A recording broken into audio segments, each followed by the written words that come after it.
Gaming is only third to the marketplace as compared to television and social media. 65% of people from the US are playing games. 65%. Now, this is not just an advertising opportunity, but this is a data opportunity as well. Brands have to be in a place where the people are. This is the most important. But if they don't think about target customers and customers first, they will lose completely. I think it creates a memory, and I think it positions people to get ready to buy something in the future. This area is already tapped in now for people to understand that this is a very important topic. We need to constantly be at the edge of innovation, right? Because the target is moving.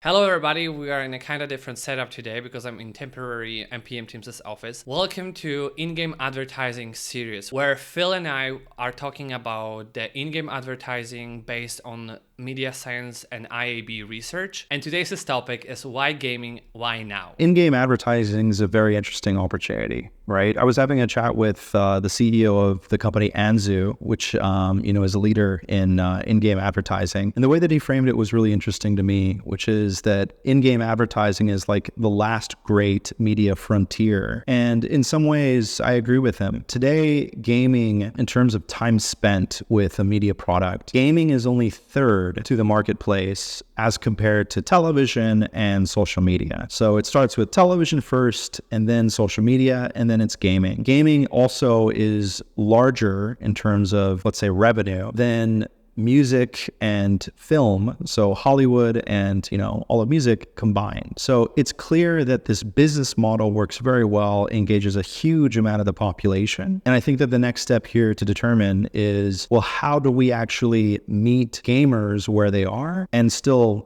make it fun for them to enjoy their gaming experience? Speaking of the population, I've noticed that based on recent statistics and data, 65% of people from the US are playing games. 65%. Pretty huge number. And this number is growing year by year. And I've noticed that this opportunity can be leveraged with a lot of different marketing activations in games. And in our last video, we were talking about the different formats. And I want to focus today on why marketers should invest in in-game advertising. As with any industry, there's a significant amount of, movers and shakers.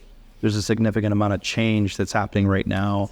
I'm sure that you're aware of the Activision Blizzard acquisition by Microsoft. The general public might think that this is just a very interesting play by a larger company, gobbling up a relatively smaller company compared to them. But what this unlocks for a company like Microsoft is this incredible advertising network synergy effect. So if I was doing ad sales at Microsoft as an example, I may have had access to specific platform experiences via things like television or things like desktop or things like mobile, etc.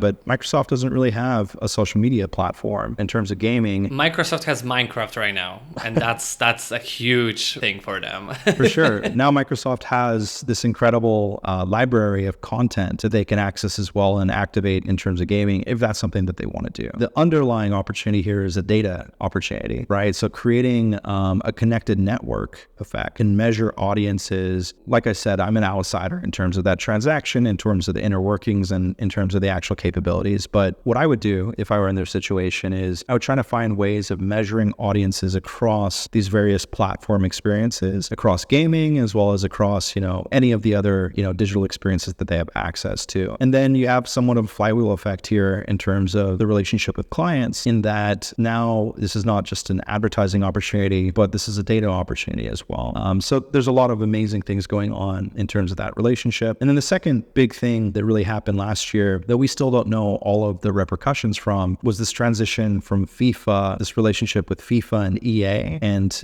testing the waters here, doing a stress test as to gameplay as a vehicle towards loyalty versus the branding of FIFA. I don't have all the data as to the recent sales of FC or EA FC, but I imagine that the same issues arose. I think it would be great to get those stats as to the amount of sales and the amount of loyalty of consumers to EA after that transition. For sure. And you know what's very interesting to me? I've noticed that like a lot of marketers and people in general, when they think about in-game advertising, they still think it's a very untapped area and brands are trying this, but so many people and so many brands, especially I think mid-sized companies. I don't want to only talk about, huge corporations. I've noticed that people still think that this is untapped area. Personally, I think there is so much data, there's so much ROI that has been built. There are a lot of case studies when brands really got great return of investment, and I personally think that this area is already tapped enough for people to understand that this is a very important topic. Return on investment is one thing, right? And I think that some of the ways that we measure return on investment are things like foot traffic. There are solutions out there in the market that can measure whether or not somebody, was exposed to your game, and then whether or not, if you're a QSR restaurant as an example, quick service restaurant, that individual came to your restaurant afterwards. I think the difficulty here is around products or services that require a little bit of a longer sales cycle. As an example, auto, right? You're seeing some interesting activations from auto, such as, the General Motors Hummer being activated in Call of Duty. For example, BMW in Spatial was very big marketing activation for them, and I know that BMW is also working on a lot of different things around the world, so that's a huge do. Is a gamer or is a game audience member going to use a QR code that they found in something like, Candy Crush as an example, to go and buy a BMW? We don't know. I think that the larger question here is around brand marketing and the impact of brand marketing versus, the school of thought in terms of performance marketing. And this dichotomy is continuing to be front of mind, I think, for most marketers, which is, why would I spend my money on brand marketing when I can put in a QR code or I can achieve some type of measurement that indicates to me that somebody went to my website afterwards? No, I mean, it's interesting, right? Like I see, luxury sports cars like Pagani activate within platforms like PUBG Mobile, right? And like the whole play there is no ability to continue to learn more about Pagani or to even drive the vehicle in game. It's simply a brand marketing play, which is, there's a little dealership in there. You can go interact with it and you remember, oh yeah, it was for a company like Pagani. That is already very effective, I think. I'm not sure if it sells. I'm not sure if it does, actually. I think it creates a memory, and I think it positions people to get ready to buy something in the future, or makes people aware that it exists, right? And like, I think that that's a part of this gaming activation thing. I think that we need to be very clever with the way that we engage gamers. And I think that, there are really interesting ways similar to that can go even further to prime audiences to buy something like, a sports car. There is not only an example when it comes to sports cars, but there's a great example when it comes to DJs. I don't know if you heard about this huge meme when it comes to Marshmello and Fortnite and Gen Zers and like the kids talking about this. Like there was this huge meme. Oh my God, this is this guy from Fortnite. The kids remembered the character. They didn't probably know who that is, but they saw a person or they saw this DJ in the game and they connected those two things together and they got even more interested. And I know that through Fortnite, Marshmello got a lot of fame. And when it comes to those marketing activations and the sales, that he probably sold a lot of concerts only because of the fact that he appeared in Fortnite. I know this is not a luxury car brand, but it's still, concert tickets are not cheap. Let's be real here. So I think it created a lot of buzz for Marshmello, and I think it brought a lot of like ROI and value for them and for their team. So it's really interesting. You would say that like a DJ like Marshmello, and I'm not an expert in DJs today. My brother would be far better positioned to talk about that industry. You would consider that Marshmello is an act or a brand that is geared towards the younger generation. But it's so clear based off of your case study that you just shared that the youngest generations that are, investigating gaming or playing games, they're not aware of some of the legacy brands, in this case, Marshmello, that are available, right? So even the definition of a brand is changing based on the world that you're interfacing with these young consumers in. So recently I saw online that Lady Gaga is going to be doing, some type of music festival activation in Fortnite. And, I think that you're having a meeting of two different parties that don't know too much about each other, right? You got a meeting of Lady Gaga, who is perhaps not as familiar with Fortnite or not as engaged with that, There was even this meme about her. There was her tweet from, I think, a couple of years ago, I think 3-4 years ago, when she said, "What is Fortnite?" Like, not like Fortnite, like when you spell Fortnite, it's like night, literally. And then she retweeted this with an information about her concert in Fortnite. So yeah, this is a great case study here. Isn't it an interesting gap that we identify, right? That these audiences may not be familiar with, these specific acts, or may not be as familiar with the core, fans of these particular acts, but they'll be introduced to this act through the platform that they're engaging with, and, maybe engaging with more than traditional platforms. So it just goes to show that as marketers and as researchers, we need to constantly be at the edge of innovation, right? Because the target is moving. And once we get great at a specific platform experience, the audience might be, somewhere else because we haven't preserved the platform experience. And I think that case is happening in terms of digital marketing and traditional web. I think a lot of audiences, or at least this younger generation, are going to platforms like TikTok or experiences like gaming to escape reality, which they may have done before through digital, and also escape advertising. So we need to go where the audience is, and we need to engage them in ways that don't harm their experience. And the companies that are trying to maximize this in terms of revenue rather than user experience, and shy away from being customer centric, they're the ones that will lose over time. That's what I said last year when I was creating one of my videos about in-game advertising in general, because yes, brands have to be in a place where the people are, like this is the most important, but if they don't think about their target customers and customers first, they will lose completely. This is one of the greatest examples that I know when it comes to new media, and something that is really long-term thinking is Serhan, company that sells real estate in New York mostly, one of the biggest in Brooklyn, I think. I've noticed that Ryan, when he was talking about his approach when it comes to TikTok, his approach was, oh yeah, I'm selling this for someone in 10 years. I'm thinking about those people in 10 years. And the same here is with in-game advertising, because in-game advertising is mostly for the younger generations. Of course, right now the bar is higher because, as we've learned recently, more people over 18 are playing Roblox, especially Gen Z. Like Gen Z already grew up. Those activations and this approach is more long-term, but it's going to pay off for sure because of the fact that yes, kids don't know some of the legacy brands, right? But the legacy brands have to understand, and they have to understand that getting into in-game advertising is going to bring more eyes on them, the eyes that wouldn't even care about them if they didn't exist in this platform. I think in-game advertising in general, and all of those activations that we are talking about here, are long-term investments when it comes to, of course, legacy brands. But for some brands like Chipotle, for example, it was a one-time activation that really paid off immediately. Do you remember when we had a conversation about this? When I told you that when 2 years ago or 3 years ago, when Chipotle built their activation in Roblox, their sales grew completely, and even their stock price jumped a little bit. So for some brands, it is an immediate payoff, but for some brands, it's building a longer term relationship with their customers and bringing those people to the brand and building community around those activations that they are building. I think this is a beautiful case here, and those brands and marketers who wants to tap into this type of advertising, they should really understand that. I agree. And I think that it's okay. And I think brand marketers should grapple with the thought that it's okay to not see an immediate return on investment in terms of advertising, right?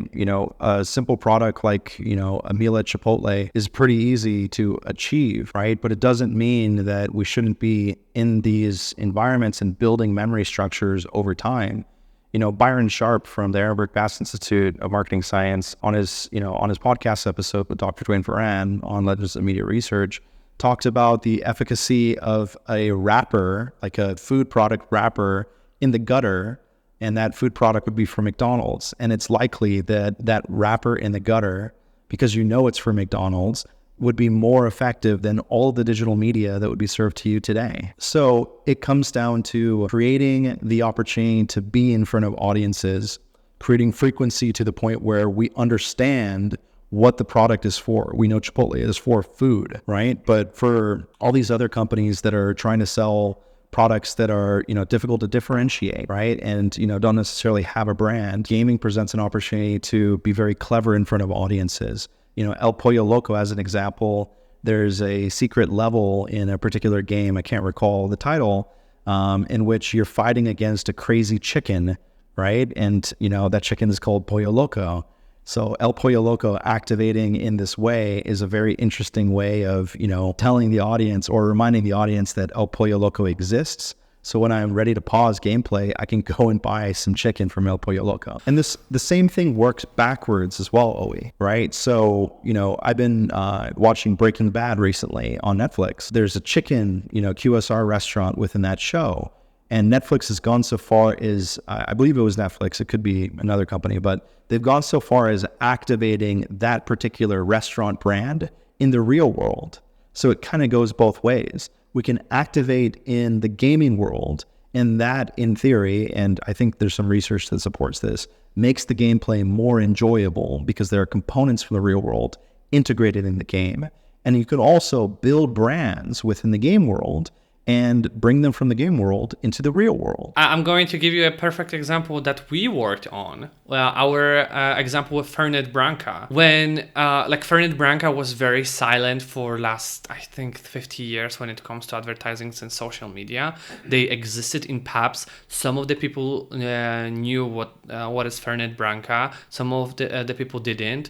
But what we built last year for Fernet Branca was an activation that literally built a game in real life that you could play in New Orleans and have fun with this. And that's the other way that we are talking about here. I think that would be even cooler for Fernet Branca to build something as an immersive experience fully digitally. So I think that the other way also works perfectly for brands, and it doesn't always have to be only on your computer. It can also engage you and activate you when you are out with the friends, grabbing a drink or something like that. I was thinking about this before our conversation, and I think that there's three core reasons as to, in the white paper we identify a lot more, but the ones that I want to talk about today are gaming stuck in the innovation bucket. It's harder to activate and it's harder to measure.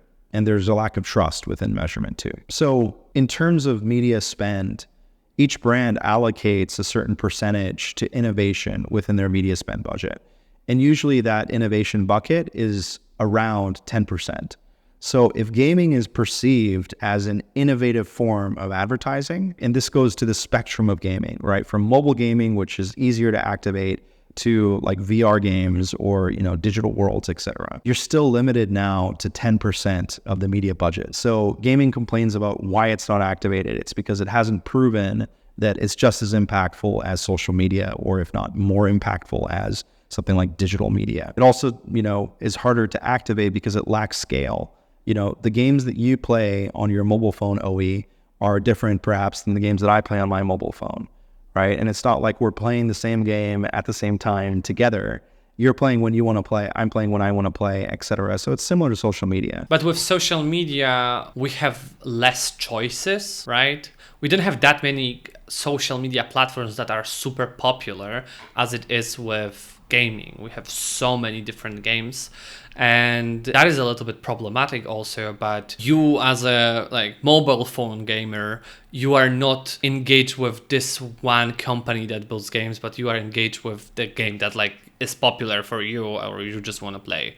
So that's also problematic. Yeah, I agree with that here. And also, if an ad break pops up, you can just turn off the game very quickly. You can close the app during the ad break. As compared to television, what are you going to do? You're going to turn off the TV and then hopefully turn it on again when the TV show comes back on. So there's some structural components here that we're not thinking about. In terms of activation, there may be differences in terms of, device sizes, et cetera, or the way that you format your advertisement. And then it goes back to the question, which is, am I going to make ads just for mobile games, or am I going to make ads just for desktop games? Am I going to make ads just for console games? There are some core questions that we need to answer. Can the same TV ads run within a game and have the same type of impact? There needs to be more research that, determines that. I think that's why platforms like Minecraft, Spatial, Roblox, and Fortnite are very attractive to brands, because of the fact that most of those platforms, not all of them of course, but most of those platforms, first of all, they do have an audience, they do have a lot of gamers. Also, they work on different platforms at the same time, so you don't even have to think about, hey, is it going to work good on my mobile, or is it going to work good on VR, or is it going to work good on PC, because this is one thing that is built for all of those platforms. And that's why they are the most attractive to brands, comparing to just some random game that you can download through some ads on TikTok or something like that. So that's why I think those platforms are very attractive. And also the beauty of those platforms, for example, in Roblox, they have an API that is very focused for advertising, and you can even code additional tools to measure the ad spend and how do people re-engage with some additional ads. I agree with you here that, it's really hard when it comes to platforms or when it comes to devices, but that's why those metaverses or those immersive experiences that I just mentioned, they are very attractive for marketers. And then I suppose finally, it's a perception issue. Marketers may perceive that audiences are young men in their parents' basement drinking Mountain Dew, when in reality, gamers take the form of everyone. That is a very stereotypical thinking here. Come on. It's not the beginning of 2000s or 80s or 90s. I think people are getting used to that everyone's a gamer right now.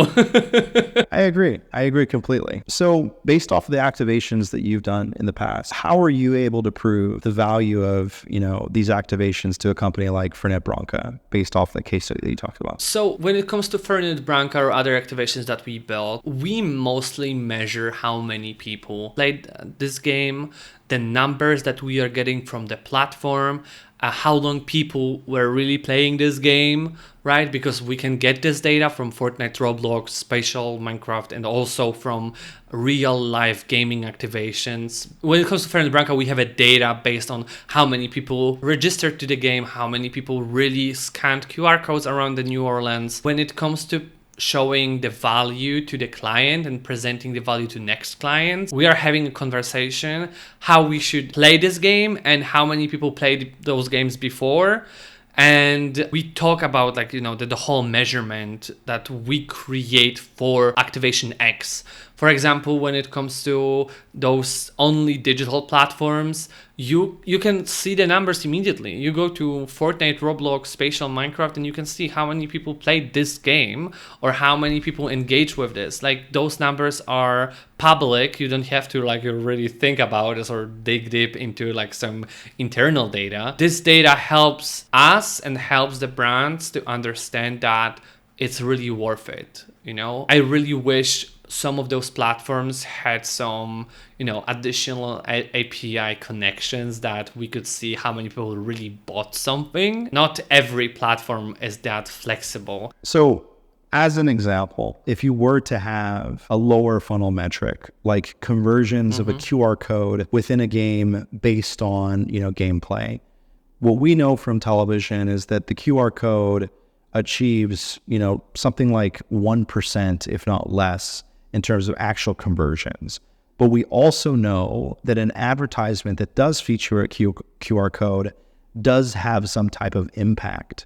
So what I'm trying to tell the industry, that the metrics that you're using, impressions, the amount of on which platform and for how long and how many people registered, etc. What I'm saying is that it's likely that your advertising or your activation is actually having an impact. But the metrics that you have, which are simple ones and zeros based off of interactivity on the computer or the other device, is a poor representation of the actual impact that your marketing actually has, right? So using that example, 1%, if not less, in terms of QR code activations within a very powerful advertising platform, television, right? Don't you think that you're robbing yourself of understanding the true value of activating in gaming? And whose fault is this, right? It's it's no one's fault. It just comes down to the progression, the natural progression of the last, great media landscape. These companies need investment so that they can invest further in research and development. The reason why they don't achieve the type of growth that they'd like to achieve is because they need to continue to invest in research and development. So we can either make this a virtuous circle or we can make it hell spiral. And it comes down to prioritization. So I think we spoke about some really interesting topics on our show today, right? We talked about why gaming and why now. We talked about how gamers are not, the types of people that historically we thought they might be, right? Everybody seems to be a gamer. Per Owi stat, 65% of Americans are gaming. So I think it's really meaningful for brands to engage with gaming. But we also talked about creating strategic partnerships with known gaming platforms that are investing significantly into creating, meaningful user experiences.